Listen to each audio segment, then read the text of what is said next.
কংগ্রেস বিধায়ক সুদীপ রায় বর্মনের আনা দুর্নীতির অভিযোগের সাফাই গাইলেন জনজাতি কল্যাণ দপ্তরের মন্ত্রী বিকাশ দেববর্মা। শনিবার সাংবাদিক সম্মেলন করে সদ্য সমাপ্ত বিধানসভায় আনা তার বিরুদ্ধে সব ধরনের অভিযোগ খণ্ডন করলেন মন্ত্রী বিকাশ দেববর্মা।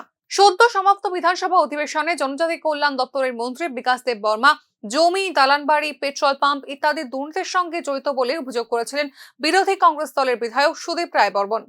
এদিন সাংবাদিক সম্মেলন করে অভিযোগগুলি প্রমাণ করার জন্য কংগ্রেস বিধায়ক সুদীপ রায় বর্মনকে 48 ঘন্টার সময়সীমা বেঁধে দিলেন মন্ত্রী বিকাশ দেববর্মা।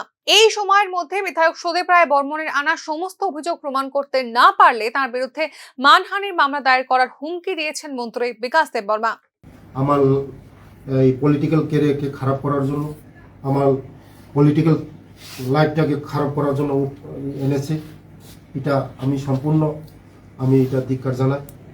এবং ওর যদি 48 ঘন্টার মধ্যে যদি সুদীপবাবু আমরা যদি প্রমাণ যদি না করতে পারেন যে এই অ্যাডভাইজার সমিতি এবং এই তেলিয়ামরা পেট্রোল পাম্প এবং এই খোয়াই বেহালাবাড়ি পেট্রোল পাম্প এটা যদি 48 ঘন্টা যদি আপনি প্রমাণ যদি না করতে পারেন, আমি আপনার উপরে মানহানি কেস করব।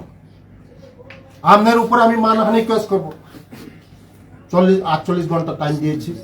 আপনিও এসে বলতে হবে প্রেসের সামনে যে আমি যেটা বলেছি এটা আমি ভুল তথ্য দিয়েছি বলে আপনিও প্রেসের সামনে এসে এই প্রেস মিট করতে হবে।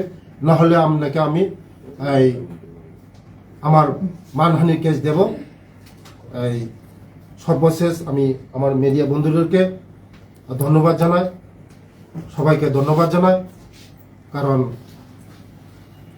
আমার যে মিডিয়া বন্ধুদেরকে শুভেচ্ছা রইল, এই বিশ্বকর্মার শুভেচ্ছা রইল। সবাইকে নমস্কার, ধন্যবাদ, যত্ন করুন। বিধানসভায় গেছে উনি আলোচনাটা তুলেছেন, আপনি বিধানসভাতেও বক্তব্য রেখেছিলেন।